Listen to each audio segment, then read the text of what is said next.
And these are the meanings of the verses in Surah Al-Isra. Allah subhanahu wa ta'ala says, وَقَضَيْنَا إِلَى بَنِي إِسْرَائِيلَ فِي الْكِتَابِ لَتُفْسِدُنَّ فِي الْأَرْضِ مَرَّتَيْنِ وَلَتَعْلُنَّ عُلُوًّا كَبِيرًا.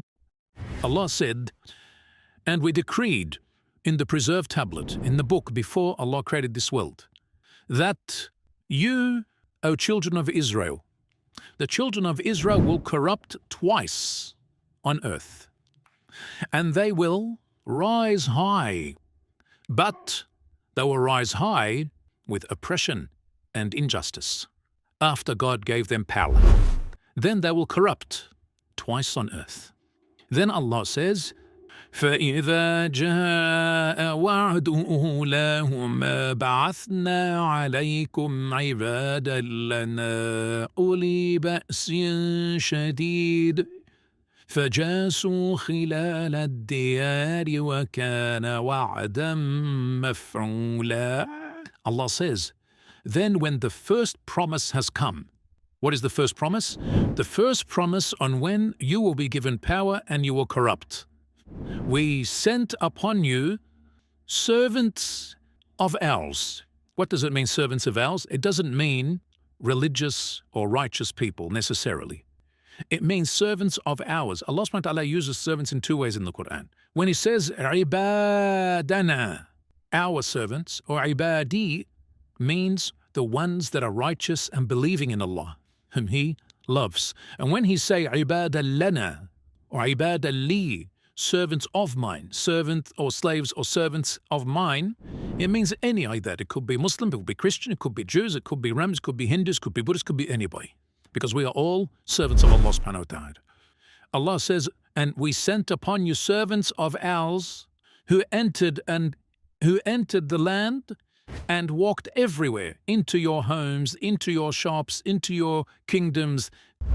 Everywhere you looked, they were around you, meaning total occupation. They took it over you. When did this happen? In the story that I told you. When the Romans and the Persians and the Babylonians and the Assyrians and then the Egyptians, all of them, they came in and they took it. And they took over it, and the Romans in the end and the Byzantines stayed in control, in power over Palestine for the next 2,000 or 1,000 something years. Until a time came.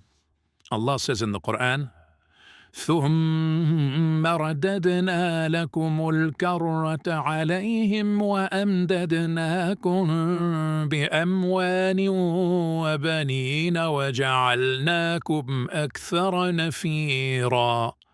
Then we returned again for you over them. Who is you? They are the Muslims, the believers. At what time? At the time of Umar ibn al-Khattab radiyallahu anhu. How do we know?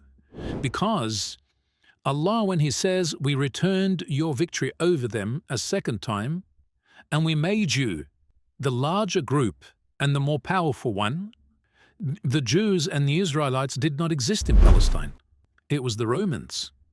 In other words, Allah subhanahu wa ta'ala is saying that you fought the Romans during the time of the Prophet sallallahu alaihi wasallam, and during the time of Abu Bakr radhiyallahu anhu, and then again when you will enter Palestine and Jerusalem.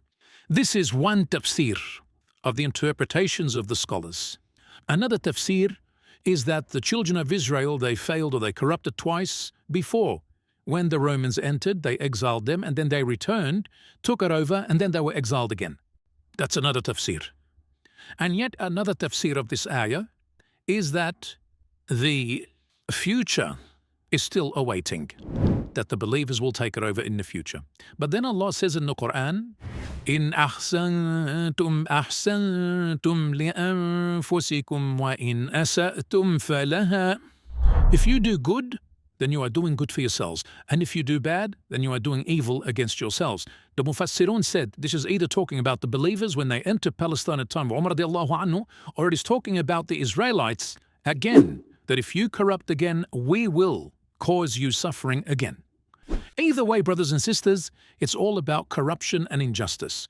betraying the covenant, betraying the promise, betraying what Allah subhanahu wa ta'ala sent down, whether it's the believers or the non-believers, whether it's the Jews or the Muslims, whether it's the Christians, whether it's anybody in the world.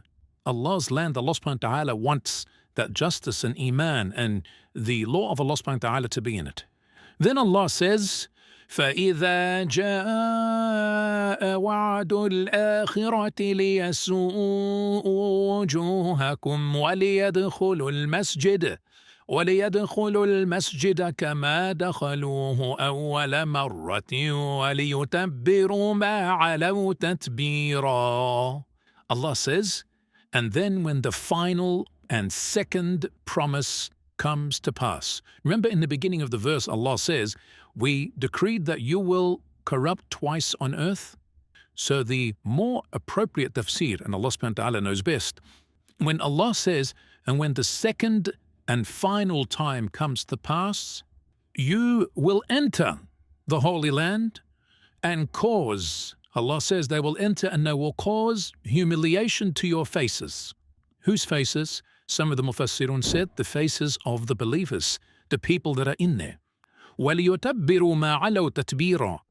And they will corrupt and destroy whatever they built downwards. Everything that's high, they will destroy and corrupt. They will cause destruction. They will cause chaos. They will cause oppression.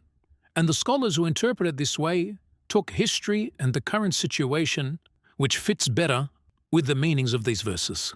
They will enter it the same way they enter it the first time, Allah says, but they will corrupt and destroy.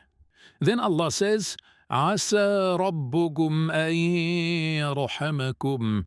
Perhaps your Lord will give you mercy. To who? To the believers or to the inhabitants. وَإِنْ عُدْتُمْ عُدْنَا. And if you return, we will return.